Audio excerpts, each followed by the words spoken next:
Good morning dear students. मैं Amit Dwivedi, BBS inter college Shivkuti Allahabad. बच्चों, आज क्लास 10th साइंस विषय के बायोलॉजी भाग में हम चर्चा करेंगे पौधे की पत्तियों में उपस्थित रंध्र या स्टोमेटा के। आपने इसके पहले फोटोसिंथेसिस पढ़ा था, और फोटोसिंथेसिस जब मैं पढ़ा रहा था तो उस समय मैंने कई जगह आपको बताया था कि पौधे की पत्तियों में असंख्य, उसकी बाह्य सतह पर असंख्य सूक्ष्म छिद्र उपस्थित होते हैं, जिसे हम सामान्य रूप से स्टोमेटा या पर्णरंध्र कहते हैं। स्टोमेटा या पर्णरंध्र कहते हैं। इसी स्टोमेटा के द्वारा विशेष रूप से पौधे में अतिरिक्त जो जल होता है वह ट्रांसपिरेशन या वाष्पोत्सर्जन के माध्यम से वायुमंडल में चला जाता है, और इसी स्टोमेटा या पर्णरंध्र या छिद्र के माध्यम से पौधे प्रकाश संश्लेषण की क्रिया के दौरान ऑक्सीजन गैस मुक्त करते हैं, और प्रकाश संश्लेषण की क्रिया के लिए पौधे को कार्बन डाइऑक्साइड आवश्यक होता है। तो कार्बन डाइऑक्साइड और ऑक्सीजन का जो आदान प्रदान होता है वह विशेष रूप से इसी स्टोमेटा के द्वारा होता है। तो सामान्यतः पौधे की पत्तियों की बाह्य सतह पर असंख्य सूक्ष्म छिद्र होते हैं, जिन्हें हम सामान्य रूप से पर्णरंध्र या स्टोमेटा कहते हैं।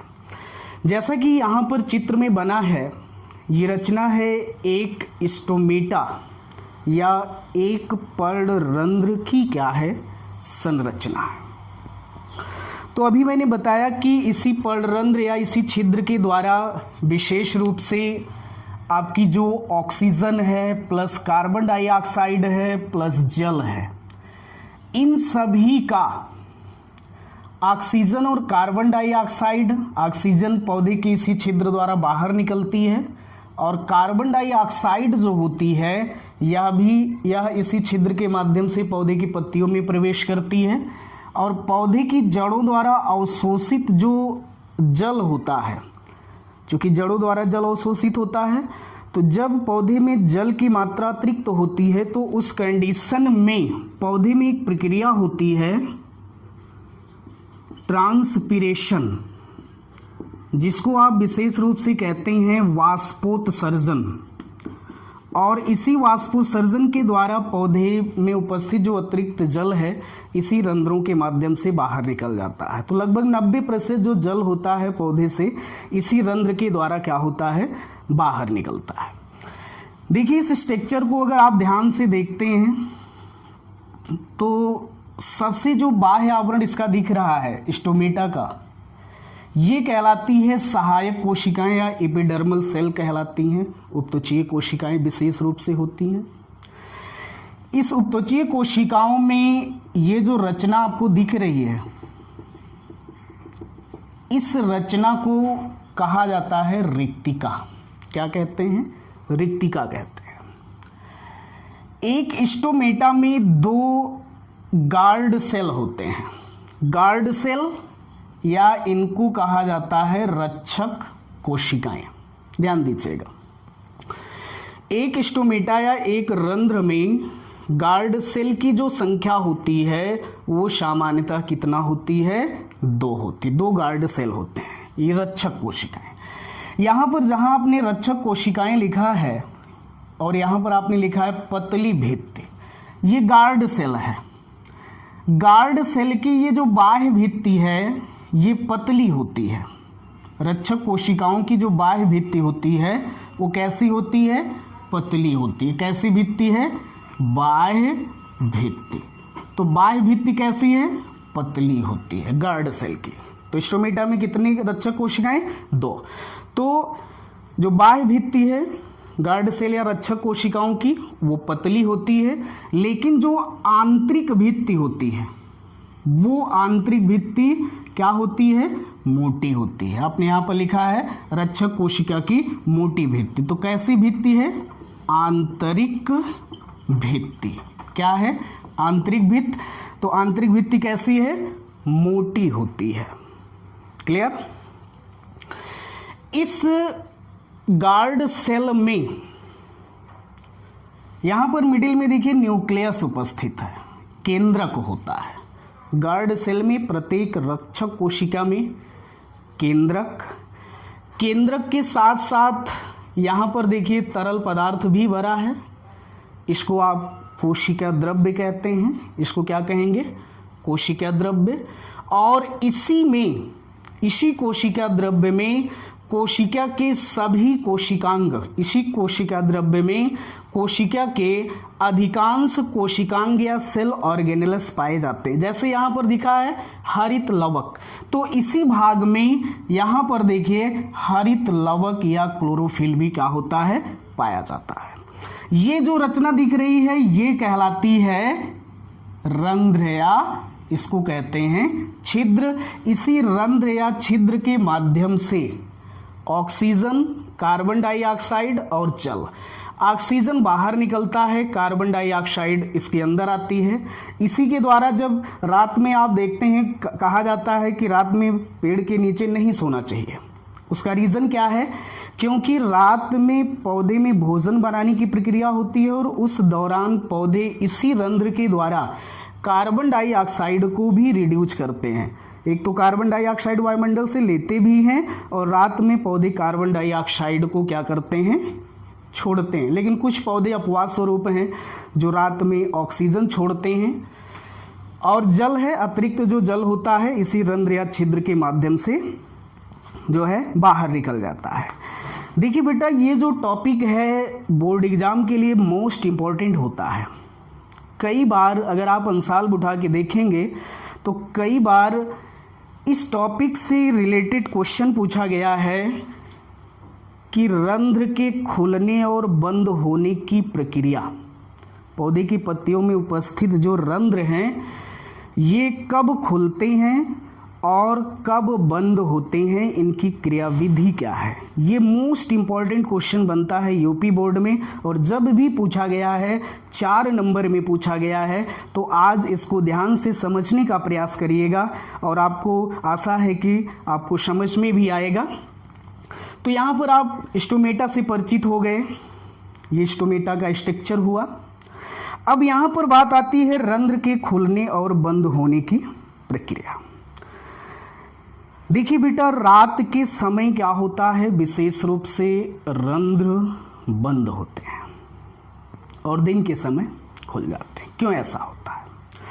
तो सामान्यतः रंध्र के खुलने और बंद होने की जो प्रक्रिया है, रंध्र के खुलने और बंद होने की जो प्रक्रिया होती है वह रक्षक कोशिकाओं या द्वार कोशिकाओं के पराशरणीय दाब पर निर्भर करती है। याद रखिएगा कि पत्तियों के जो रंध्र हैं इनके खुलने और बंद होने की जो प्रक्रिया है वह, इनके खुलने और बंद होने की जो प्रक्रिया है वह रक्षक कोशिकाओं के पराशरणीय दाब पर निर्भर होती है।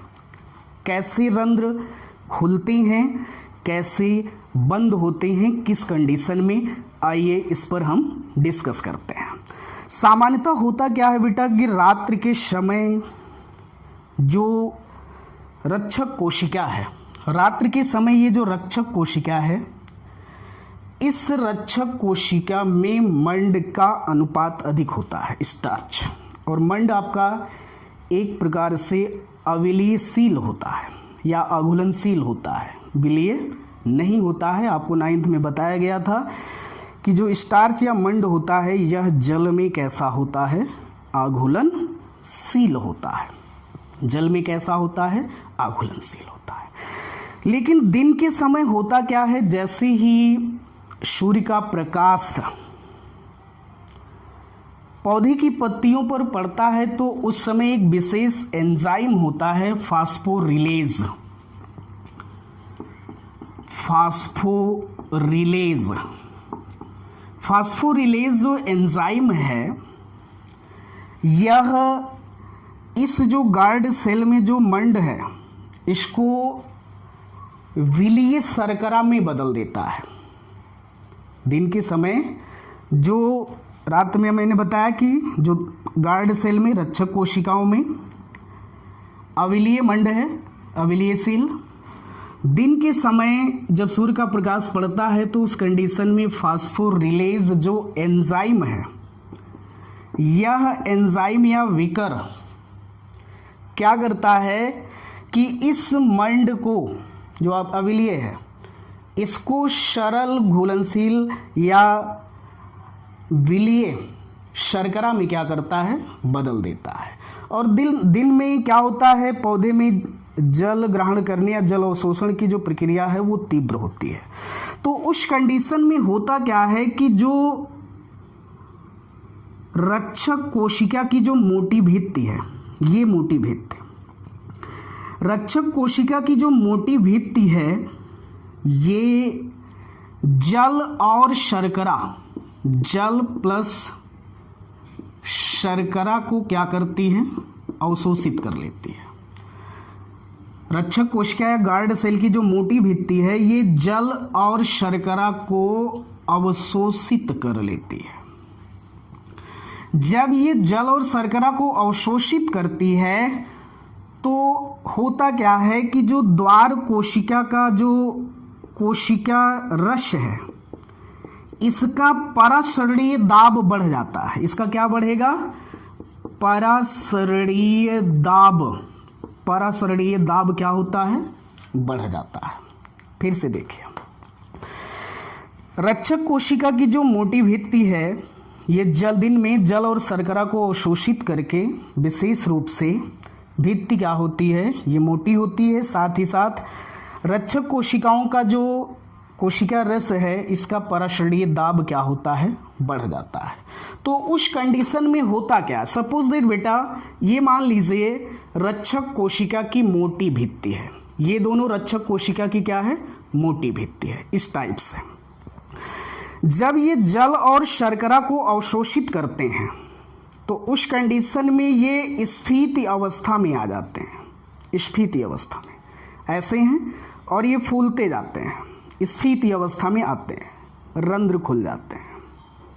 रंध्र क्या होते हैं, ये फूलते जाते हैं और ये बाहर की ओर खिंचते जाते हैं। ऐसे थे, ये बाहर की ओर खींचे और रंध्र क्या हुआ, खुल गया। तो कहने का मतलब कि जल और शर्करा को ये अवशोषित करके जो द्वार कोशिका की मोटी भित्ति है ये स्फीति अवस्था में आ जाती है। और जब स्फीति अवस्था में आती है तो गार्ड सेल या जो रक्षक कोशिका की मोटी भित्ति है ये बाहर की ओर क्या होती है, खींचने लगती। जब ये बाहर की ओर खिंचती है तो उस कंडीशन में रंध्र क्या होते हैं, खुल जाते हैं। रंध्र क्या होते हैं, खुल जाते हैं। तो यहाँ पर आपको दिखाया गया है कि रंध्र क्या हुए हैं, खुला रंध्र है। कैसा रंध्र है, खुला रंध्र है। इसके विपरीत होता क्या है, अब रंध्र कब बंद होते हैं। यहाँ पर आपने देखा कि रक्षक कोशिकाओं के जो कोशिका रस का परासरणीय दाब बढ़ा तो उस कंडीशन में रंध्र क्या हो गए, खुल गए। यानी द्वार कोशिकाएं स्फीत अवस्था में आई, स्फीति अवस्था में, ठीक है। जल और शर्करा को जब अवशोषित करेंगे तो उस कंडीशन में क्या आएंगे, स्फीति अवस्था में आती हैं। और जब ये स्फीति अवस्था में आती हैं तो क्या होती हैं, बाहर की ओर खिंच जाती हैं, जिससे रंध्र क्या होते हैं, खुल जाते हैं। अब रंध्र बंद किस कंडीशन में होते हैं, ये जो गार्ड सेल है, गार्ड सेल या रक्षक कोशिका की जो मोटी भित्ति है, जब ये जल और शर्करा, जो जल और शर्करा अवशोषित की है, जब ये उत्सर्जित कर देती है, ठीक है, जब ये गार्ड सेल या रक्षक कोशिका की जो मोटी भित्ति है, जब ये जल और शर्करा को उत्सर्जित कर देती है तो उस कंडीशन में होता क्या है, ध्यान दीजिएगा। इस टाइप से था आपका, जब सलत अवस्था में हुई तो रंध्र खुल गए, लेकिन जब गार्ड सेल जो रक्षक कोशिकाएं हैं ये जब जल और शर्करा को उत्सर्जित करेंगी तो उस कंडीशन में क्या होता है, ये अपनी पूर्व स्थिति में आ जाती हैं। कहने का मतलब ये सलथ अवस्था में, जब यहाँ से जल और शर्करा निकल जाएगा तो उस कंडीशन में जो द्वार कोशिकाएं हैं या रक्षक कोशिकाएं हैं, ऐसे थी पहले स्टेज में, फिर जब ये जल और शर्करा को कर देंगे तो अपनी पूर्व स्थिति में आती हैं, अर्थात ये सलथ अवस्था में आती हैं और रंध्र क्या होते हैं, बंद हो जाते हैं। तो स्फीत अवस्था में रंध्र खुल जाते हैं और सलथ अवस्था में क्या होते हैं, रंध्र बंद हो जाते हैं।